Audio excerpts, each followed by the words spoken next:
guys, Lance the Obscure Movie Guy coming to you once again with another fun-filled, fact-filled video that you probably won't care about, but we're going to do it anyways, trying to change the world one post at a time. And if you guys have been following me, which you should, then you might remember that a few months back I did a trailer reaction video for an upcoming film called Grinners. And I'm happy to say that Grinners is out for release. It's been making the rounds recently. It was at the Milwaukee Horror Con, and it has been submitted, according to director and writer Jared Husey, to the Indie Horror Junkie Film Festival for MegaCon and for the new Scarathon in Syracuse, New York for 2026. So today we're going to do a little bit of a review on Grinners, but before we do that, let's take a quick look back at the trailer and find out what Grinners is all about. 911 dispatch. What is your emergency? In the dark, where fear walks, they come alive. What do you mean, other than the fact that I've been doing this same bit for 7 years and my viewership is lower than ever? The town whispers of shadows that breathe and masks that grin. Well, that is a good question, Donovan. And I'm doing what's called detective work to figure that out, which is something that you should probably be doing also. In laughter lies a fleeting reprieve. Hi, Marley! We're your biggest fans! But dread waits, ever patient, ever close. You know my friend from earlier. The truth lurks in forgotten corridors, where the light dare not tread. There ain't nothing the little lady possum can do about it. Madness and malice intertwine, painting the town with crimson whispers. Boys, I think that vacation was up a long time ago, don't you? Every choice bears consequence, every shadow a secret kept. So like earlier tonight we were getting burgers and there was like this possum and it sprayed us with like a lot of blood. Old sins cast long shadows, and their reckoning has come. Shit. There's a light on in there. Well, after you, Braveheart. Survive if you can, or join their wicked, endless embrace. Grinners.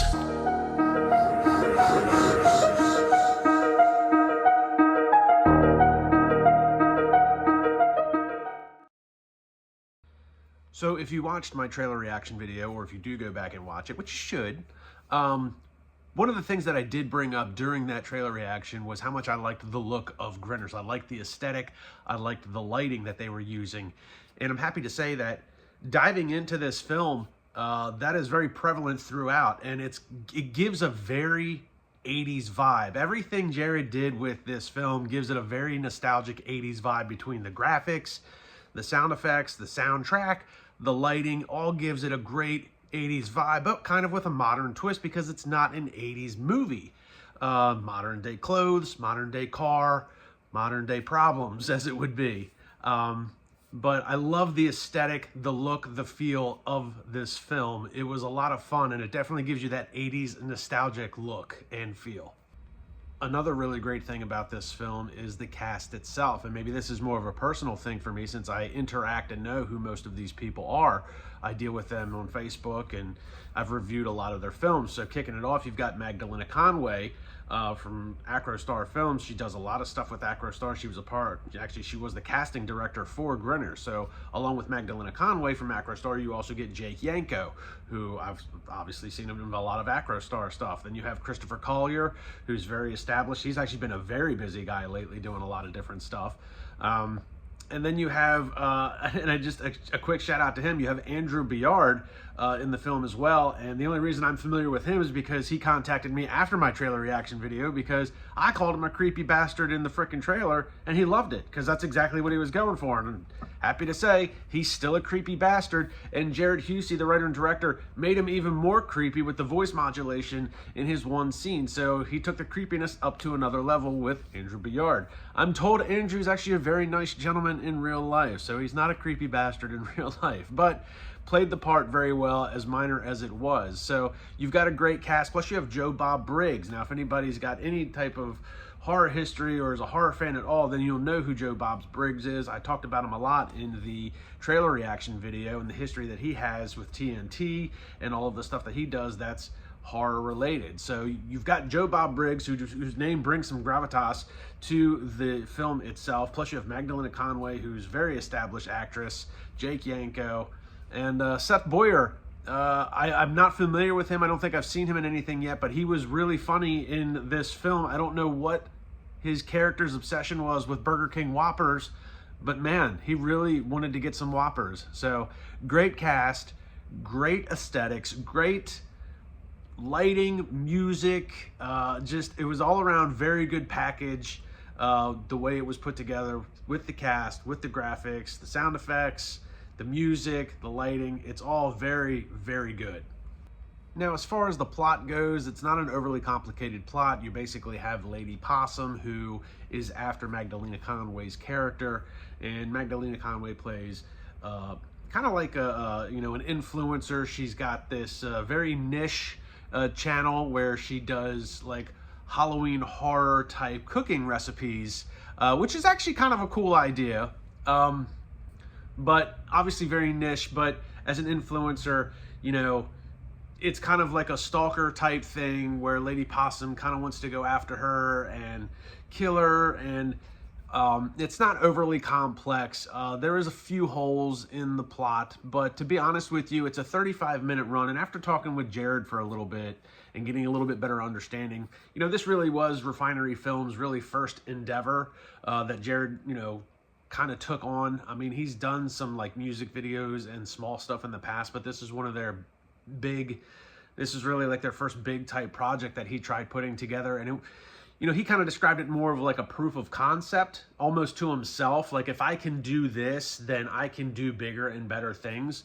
So it's interesting to know that with the success and the reviews that they've already been getting for Grinners, they are going to go and try and do a full-length feature of Grinners, which would be mostly, sometimes when you have a proof of concept, you do a full-length feature as a play towards that proof of concept. But in this regard, Jared's actually going to do the full-length feature more like a sequel to Grinners. So his full-length feature will be a sequel that takes place a few weeks after this original, Grinners takes place, which is kind of interesting because, and I think Jared knows this by talking to him, he does know that there's a few things that he probably could have done better, maybe some transitions that could have been a little bit better from scene to scene, something that would lead or segue into a different scene. And obviously the plot itself, I will say this, as much as I do like the movie, it's not without its flaws. So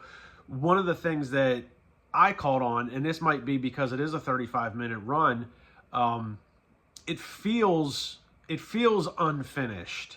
And I don't mean that in the sense like it's missing like special effects or it's missing some audio. Like, the story itself left a lot to be explored. In the beginning, we see Possum having issues with her father, and they do write enough dialogue in there to kind of allude you to a type of backstory that maybe he's abusive in some manner. Maybe there's a little bit more to it since he's got this weird voice thing going on. Maybe there's something demonic in there, which actually kind of plays towards the end of the film with Lady Possum. Like, we don't really know what she is exactly.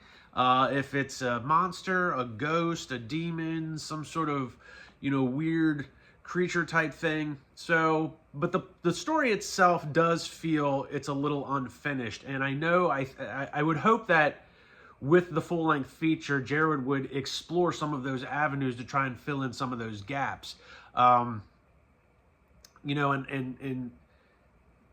where this film starts, it almost feels like it is in the middle of the story.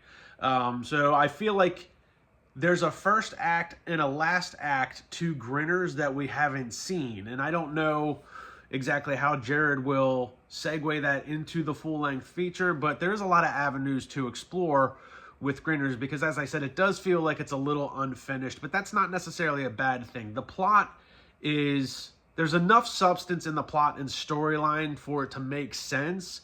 You just know that there's a lot of things leaving some questions as to who, what, when, where, and why with some of these characters.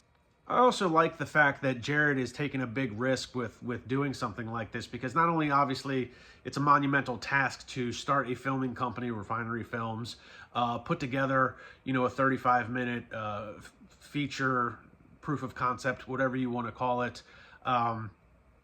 But he's also with Lady Possum and Kitty, the two antagonists in the film.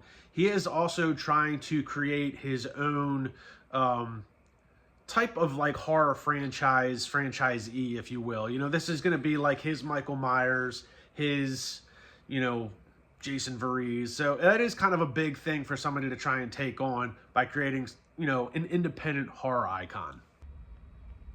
So with all of that being said, I mean, it is a good time. It only runs 35 minutes. I think you'll be entertained enough to sit through it and definitely get some satisfaction out of watching it. I think Jared is taking some really big swings at everything that he's doing, and I'm thinking there's going to be some really good things coming down the pipeline from him. Grinners, I think, is a really, really good start.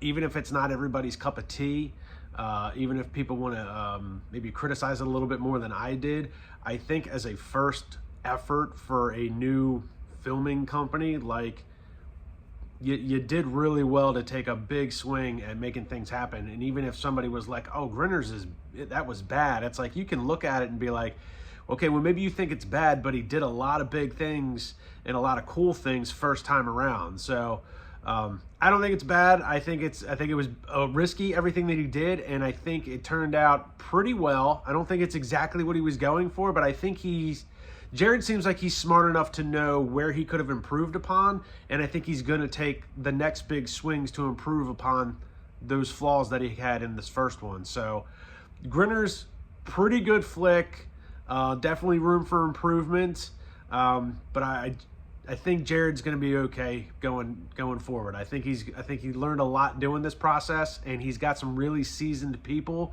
working with him. You know, Mags, Jake, Joe Bob Briggs, and, you know, on the screen, behind the scenes. So I think he's got enough knowledge himself, and I think he's going to have enough help that moving forward, Refinery Films is really going to become a pretty cool independent little powerhouse that's going to get some recognition for sure in the coming years. So Jared, good job on Grinners. I look forward to the sequel, and good luck on, I know you had submitted these to the Indie Horror Junkie Film Festivals for MegaCon in Orlando next year and the Scarathon in Syracuse. So good luck with getting them put through, and I hope big things for you. So congratulations on this endeavor. So guys, like, subscribe, and comment to my YouTube channel. Check out Refinery Films on Facebook, on YouTube. Go find them. Check out their links. Like, subscribe, and comment to their stuff. If you can find Grinners, buy a copy of it on Blu-ray. It's now available on digital media. And I will see everybody in the next video.